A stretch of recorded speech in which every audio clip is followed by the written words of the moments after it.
Heyo, what is up, everybody? Hope you guys are doing fantastic. Right now in Austin, at the time of this recording, there are 6 inches of snow on the ground. Some areas reported all the way up to 8 inches of snow on the ground. The city is going absolutely insane. Restaurants shut down. All the crazy shit is going on here in Austin. But it's cool. It's definitely cool. It's definitely an experience. Reason I'm saying it in the podcast is, part of this is a documentation of my life. So when I go back and listen to this, I will remember the time that Austin got 6 to 8 inches of snow. And apparently, the last time that this happened in Austin was in the 1930s, which is insane. It's like really cold out too, like eight degrees, some insanity, right? And then next week it'll be like 70.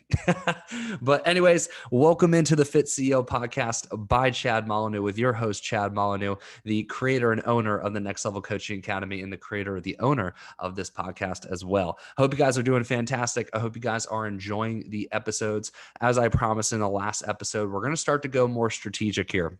I told you guys my story. We talked about a lot of mindset stuff, but really my goal and aim with this podcast is to always leave you guys with golden nuggets that you can immediately implement and see success in your business as well. So what we're going to be talking about today is how to eliminate people backing out of your program. It is the worst feeling in the world when you do all this work to get this lead, right? You do all the work on the sales call to close the lead. And then 48 hours later, you get a text message saying, hey, you know what? I think I'm going to change my mind. I think I'm going to back out, even after they've already paid you in some cases and also signed the contract. They're like, you know what? Maybe it just ain't for me. Maybe it's just not the right time. It's actually too much money. I just did my budget, the whole 9 yards, right? We've heard all the excuses. So there are things that you could do to eliminate this. And there's actually 5 things that you could do to eliminate this that I've came up with. But I do want to preface by saying this. We're not going to eliminate every single instance of this, right? And that has to be made clear because I think sometimes when we are deploying strategies, we expect them to work 100% of the time. And in some cases in business, some things are out of your control, even though in most cases, some things are in your control. Some things are out of your control. Some people, maybe made the wrong decision and then need to move on. And you have to be okay with that. But what we're going to be talking about in this podcast specifically is the things that you can do that are in your control, right? And like I said, I have 5 things that I believe and that we have done in both of my businesses to help eliminate the backouts. We have a really, really high retention rate. Last month, to give you perspective, last month we've signed 64 clients into the Next Level Coaching Academy, and only 3 out of the 64 backed out, which is a really, really high retention rate. I believe that's 90, if I'm doing my math correct, 96% of our sign-ons last month stayed with us, while 4% of them backed out, which if you look at those numbers, those are some pretty damn good numbers. So these are the things that we implement to make sure that people are sticking around and they're sticking around for a long time. All right. So it all starts with the sales process. And it all starts with getting a definitive yes, right? And what I mean by that is there's a lot of people that will join a program, sign a contract, and even pay you, but they're afraid to say no on the call. So they just move forward with it. And they're waiting for the opportunity where they pop off the call, where they can text you and say, actually, I should have said no on the call, right? We've had those people before, right? Where you just know they're afraid to say no to you on the phone, right? So there's something that you can deploy. There's a question that you can ask right in between the point where they say yes and they agree to a payment plan or they agree to some sort of payment structure and you actually moving into payment. What a lot of coaches and closers will do is the immediate second that someone says, yes, I will make the payment. Yes, I will, do that payment plan. It sounds great. They immediately open up their payment processor. They process the card. They get the contract signed. We like to ask a question in between that part where they say yes to whatever payment structure you came up with and you moving forward on processing payment and getting the contract signed. The question that we like to ask is, are we committing to this? So let's say they're about to sign a contract, 3 months, $500 a month, total of $1,500, right? And that's what you came up with. They're like, yeah, that sounds reasonable. Instead of just moving right into processing that first $500 payment, we like to say, awesome. Are we committing to this? What does this question do? Obviously, this question gets a yes on your end, right? Or a no on your end, but it makes them ask themselves, am I committing to this, right? Which is that final nail in the coffin. When they say yes, yes, they're saying yes to you and everything that you guys discussed, but they're also saying yes to themselves, right? And that verbal yes, that verbal commitment that they're making to themselves is in their mind going to say, yes, I actually am going to move forward on this. Yes, I actually am going to do this. And then at that point, that signals, right, the fact that we can now move into payment and get payment and sign the contract. All right. So that's number one. In your sales process, you want to make sure it's a definitive yes, not a yes, maybe, right? Or a wishy-washy yes, and then moving into payment. And then 48 hours later, getting a text saying, you know what, actually, I'm going to back out on this. All right. So make sure that we get a definitive yes. That's number one. Number two is fast onboarding. We have a tenet inside the Next Level Coaching Academy that says speed is queen. The reason we say speed is queen is because about 85% of the employees in the Next Level Coaching Academy are females, but the real saying is speed is king. So we could just say speed is king/queen, right? The reason that you want to onboard things fastly is this, right? When we go grocery shopping, and we pay for groceries, we can justify our payment because we have the groceries right in our hand. It's tangible. We could see it. We could feel it. We could smell it. We could taste it, right? And we're like, yeah, okay, that makes sense that I just paid $200 for these bag of groceries. When we buy something online, we don't get the same effect. We don't have something tangibly in our hands that could justify the payment, right? Especially when you're buying some sort of coaching service, right? You say yes to somebody on the phone, but you don't actually see what you're getting for maybe even some time, right? Maybe even a couple of days while the person is customizing it. So it's really, really important that we make this process fast and efficient because we want to get something in their hands that can justify the payment that they just made. Right. So the best way to do that is by creating buffers, right? What we like to call buffers, right? So here's a couple examples of buffers. You could do a welcome email, right? You can send them a welcome email upon signing on that has everything they can expect moving forward. Hey, this is the step-by-step process. This is when you're going to get your workout plan. This is when you're going to get your nutrition plan, right? Maybe you even have PDFs embedded in there. Maybe you even have things that they could do right away, right? That's super important. While they're waiting for the workout plan, you can even give them action items that they can do to make them feel like they're already doing something to justify the payment, right? So that's two examples of buffers right off the bat. You can give them a welcome email. You can give them action items to do. One of my personal favorites is entering them into the community, entering them into the client group chat, right? And I love when you encourage your other members to welcome them while you're welcoming them into the group. You can say, hey guys, please join me in welcoming so-and-so into our group. What does this do, right? Most people think in herd and group think. So if we enter somebody into a community and all of the community members are welcoming this person, that's going to justify in their mind that they made the right choice. And that's really the question that most prospects are trying to answer for themselves, right? The question they're trying to answer for themselves is, am I making the right decision?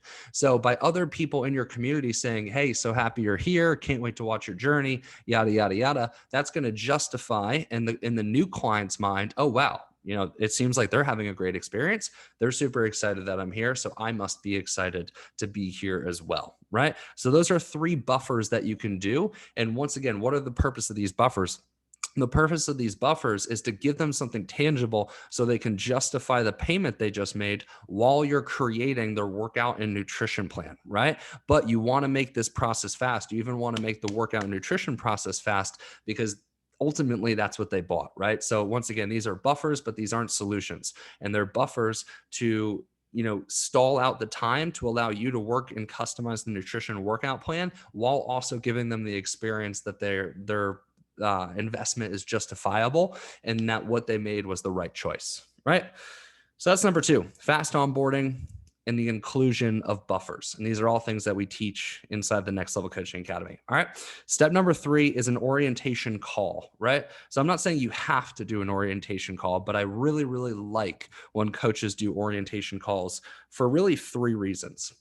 Reason number one is the human element, right? Most virtual programs the reason that people don't like most virtual programs rather is because of the removal of the human element, right? And that's why some people prefer the in-person over the online, is because online is seen as not having that human element. So whenever you can interject that human element into your program, it's always, always, always going to create a really, really good experience for your new clients, right? So that's reason number one.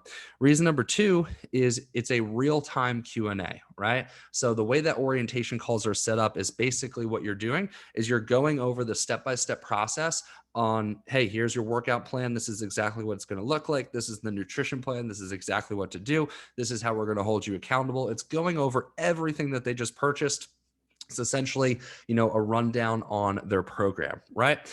But there's going to be a ton of questions that come up, right? And if we're exchanging emails or exchanging texts, there's going to be a lot of questions. And if those questions aren't answered quickly, it's going to leave the prospect thinking and pondering about these questions. And the longer that they don't get an answer, the worse and worse it's going to get, the more and more they're going to spiral. And at that point, it could create an opportunity for them to back out and say, hey, I feel like I'm not getting what I paid for, right? But when you have an orientation call and you have the opportunity to answer questions in real time, they're getting solutions quickly. They know you're the authority. They know that you have their best interest in mind, essentially. All right. So that's reason number two. I really like the real-time Q&A aspect of orientation calls. All right. Number three is it's extremely hands-on, right? So this kind of coincides with the human element, but the fact that it's hands-on, and we teach people to do orientation calls on Zoom, the fact that it's hands-on means that you can share the screen, and let's say you're using Trainerize, you could show them Trainerize, all the ins and outs of what they can expect on Trainerize. You can show them MyFitnessPal. You can show them specific check-in processes that you have, and creating that hands-on experience, once again, coincides with the human element of things and makes them feel, once again, like they are making the right choice. All right. So that's point number three, the inclusion of orientation calls. Not saying you have to do this, but I think it's a good use of your time, right? Most orientation calls are about 30 to 45 minutes. I would do an orientation call for 30 to 45 minutes to ensure that somebody stays with us and has a really good experience and sets them up to have a really good experience, rather than not spending that 30 to 45 minutes and maybe just doing it through an email or something like that. Okay. So point number four is a 14-day follow-up. All right. And you need to build your 14-day follow-up around what's called activation points. And I learned about activation points from Alex Ramosi, who owns Gym Launch. All right. So here's how I learned about activation points. So basically what Alex taught was he gave a story, right? And he gave a story about, what's the brand? Oh, Orange Theory. All right. So Orange Theory was wondering, all right, what is our client's activation point? And what an activation point means is essentially what has to happen within the first 30 days of a client being with us to ensure that they are going to be a really happy client and that they are going to be with us for the long haul. And what Orange Theory came up for their business in particular is that a client needs to attend, I forget what the number was, but a client needs to attend X amount of sessions within their first 30 days in order to ensure that they're going to be with us for a long period of time.